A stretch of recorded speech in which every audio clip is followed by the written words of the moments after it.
찬송가 214장을 찬양하며 9월 21일 목요일 새벽 기도회를 하나님께 올려드립니다.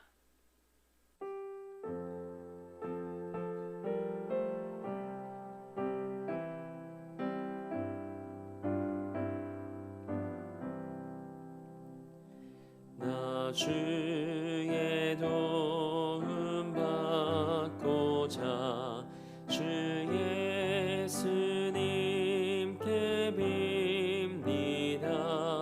그 구원 허락하시사 날 받아주소서. 내 모습 이대로 주 받아주소서. 날 위해 돌아가신 주 날 받아주소서. 큰 죄에 빠져 영주길 날 위해 피 흘렸으니 주 형상대로 빚으사 날 받아주소서. 내 모습 이대로 주 받아주소서. 날 위해 돌아가신 주 날 받아주소서. 내 힘과 결심 약하여 늘 깨어지기 쉬우니 주 이름으로 구원해 날 받아주소서. 내 모습 이대로 주 받아주소서.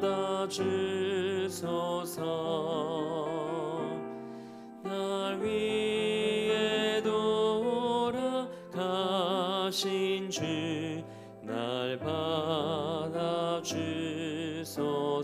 받아주소서.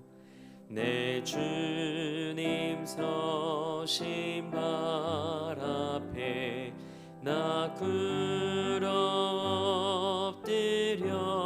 엎드렸으니 그 크신 역사 이루게 날 받아주소서. 내 모습 이대로 주 받아주소서.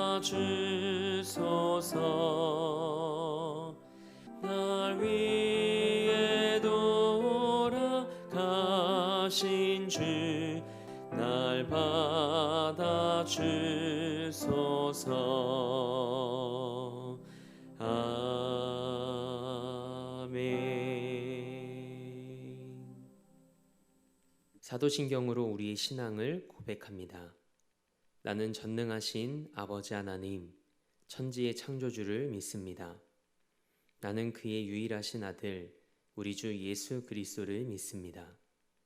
그는 성령으로 잉태되어 동정녀 마리아에게서 나시고 본디오 빌라도에게 고난을 받아 십자가에 못 박혀 죽으시고 장사된 지 사흘 만에 죽은 자 가운데서 다시 살아나셨으며 하늘에 오르시어 전능하신 아버지 하나님 우편에 앉아 계시다가 거기로부터 살아있는 자와 죽은 자를 심판하러 오십니다. 나는 성령을 믿으며 거룩한 공교회와 성도의 교제와 죄를 용서받는 것과 몸의 부활과 영생을 믿습니다. 아멘. 힘차게 박수하며 284장 한 장 더 하나님께 영광 올려드리겠습니다.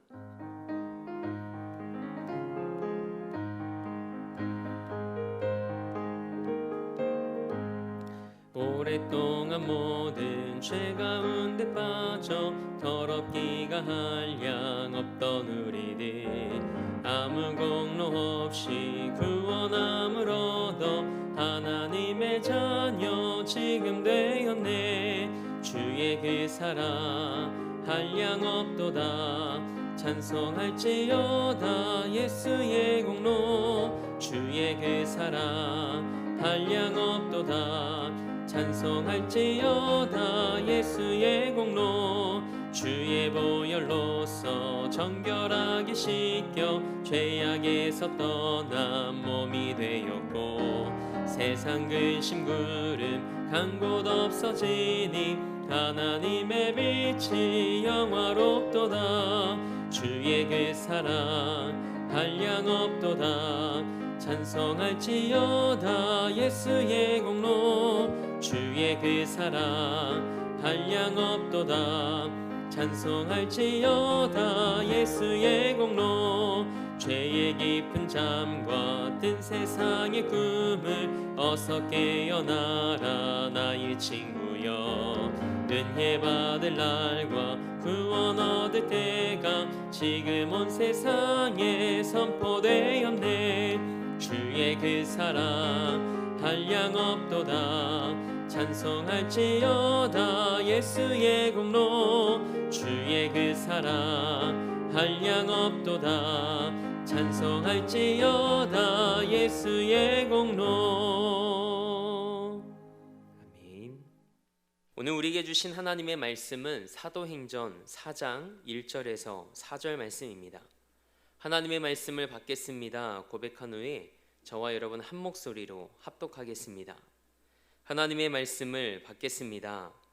사도들이 백성에게 말할 때 제사장들과 성전 맡은 자와 사두개인들이 이르러 예수 안에 죽은 자의 부활이 있다고 백성을 가르치고 전함을 싫어하여 그들을 잡음에 날이 이미 저물었으므로 이튿날까지 가두었으나 말씀을 들은 사람 중에 믿는 자가 많으니 남자의 수가 약 5천이나 되었더라.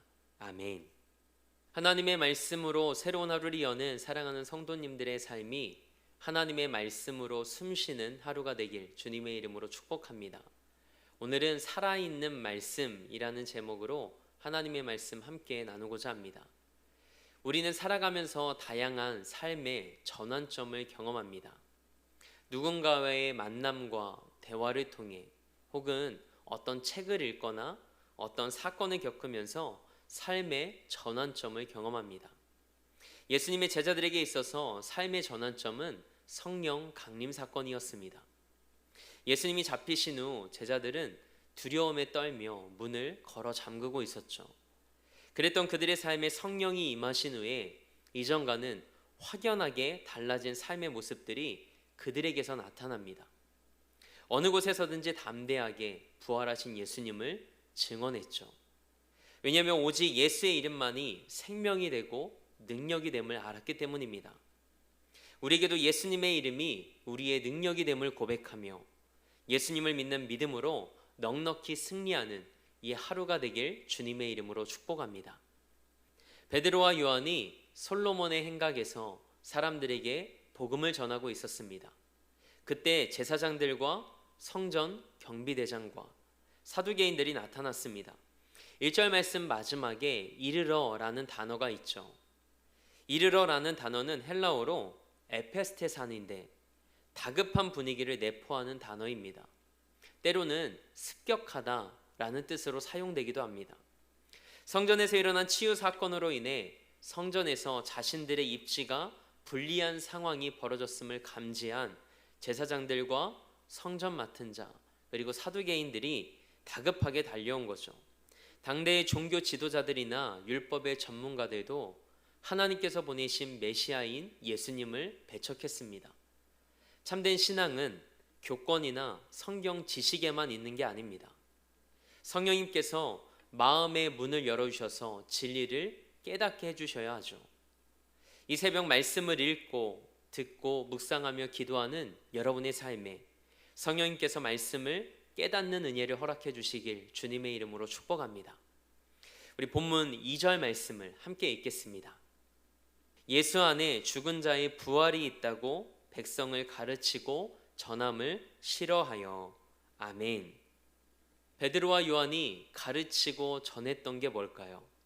예수 안에 죽은 자의 부활이 있다는 진리였습니다. 제사장들과 성전 경비대장과 사두개인들은 예수 그리스도의 메시아 되심을 부정하고 예수님이 십자가에 못 박혀 죽도록 넘겨준 자들이었습니다. 그리고 로마 권력 아래 있던 자들로 예수님의 죽음을 주도한 자들이기도 했습니다. 특히 사두개인들은 죽은 자의 부활을 믿지 않았죠. 그래서 예수님의 부활을 전하는 사도들의 증언을 싫어했습니다. 그렇다면 제사장들과 성전 맡은 자와 사두개인들은 왜 예수님의 부활을 가르치고 전했던 사도들을 싫어했을까요? 사도행전 3장 말씀에 기록된 하나님이 그리스도를 높이신 사건, 예수님을 믿는 믿음이 나면서부터 걷지 못했던 자를 온전케 한 것, 그리고 모세가 자신과 같은 선지자를 일으킬 것이라고 예언한 것, 이 모든 내용은 예수님의 부활로 요약되고 연결됩니다. 그래서 예수님의 부활을 전파하는 것 때문에 그들의 심기가 불편했던 겁니다. 그리고 사도들이 복음을 전하던 주 무대가 성전이었습니다. 그들의 눈에 초대교회는 성전 제사와는 구별되는 새로운 움직임으로 느껴졌던 겁니다. 만일 예수님의 부활을 전하는 초대교회의 움직임이 미미했다면 그들은 별 관심을 갖지 않았겠죠. 그런데 예상보다 많은 군중들이 예수님의 부활에 관심을 가졌습니다.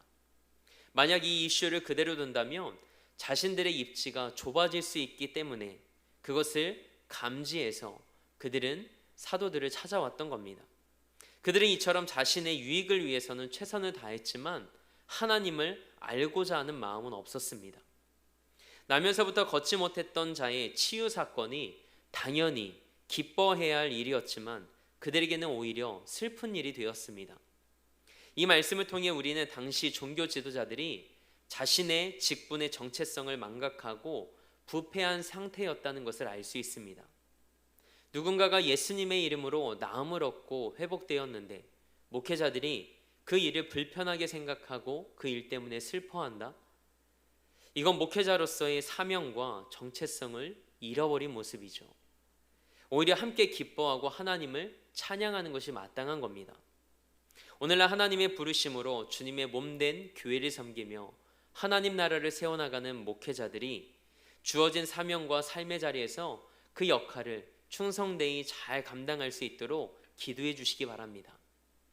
사도들이 부활하신 예수님을 전하자 제사장들과 성전 맡은 자들 그리고 사두개인들이 어떻게 반응하나요?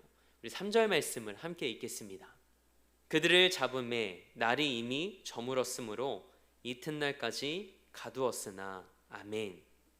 예수 안에 죽은 자의 부활이 있다고 전했던 사도들을 종교 지도자들이 잡아 가두었답니다. 사도들이 더 이상 예수 그리스도의 부활을 전하지 못하도록 막은 거였죠.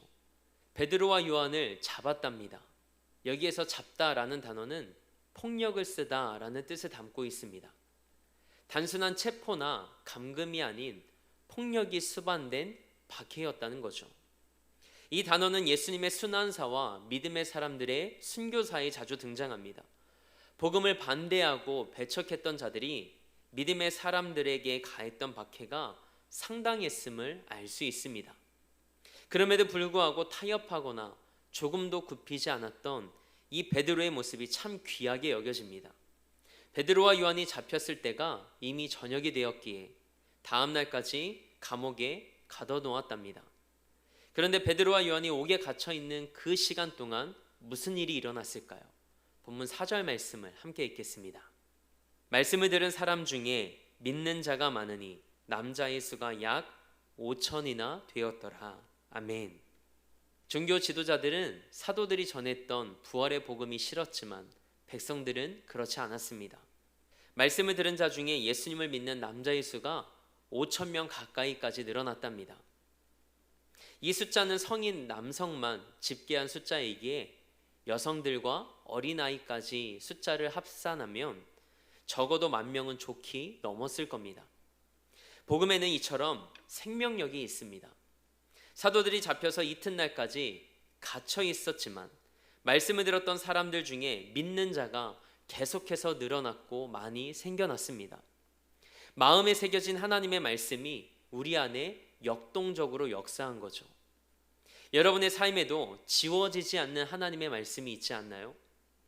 오래전에 들었던 말씀이지만 그 말씀이 아직도 생생하게 기억나서 내 삶을 이끄는 말씀이 있습니다.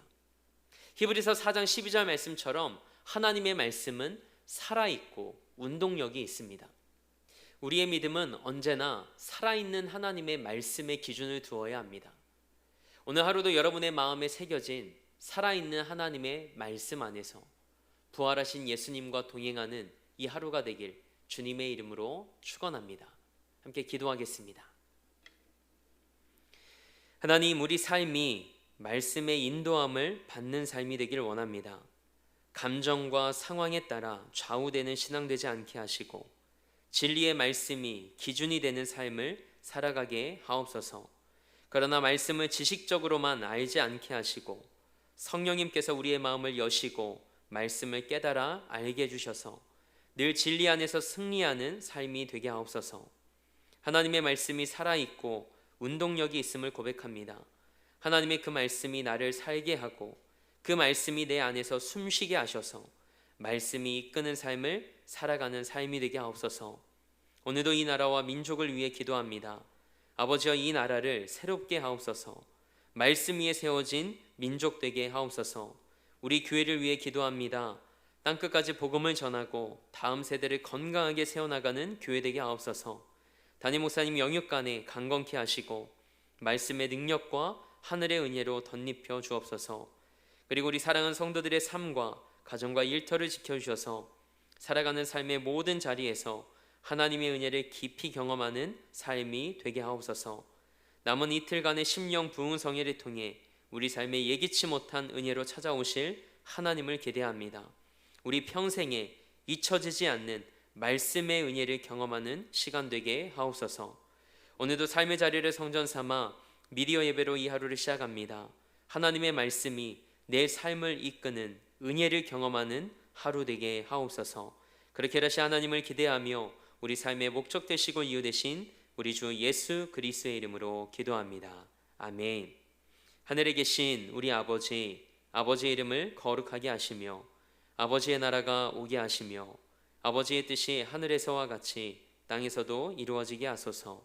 오늘 우리에게 일용할 양식을 주시고 우리가 우리에게 잘못한 사람을 용서하여 준 것 같이 우리 죄를 용서하여 주시고 우리를 시험에 빠지지 않게 하시고 악에서 구하소서. 나라와 권능과 영광이 영원히 아버지의 것입니다. 아멘.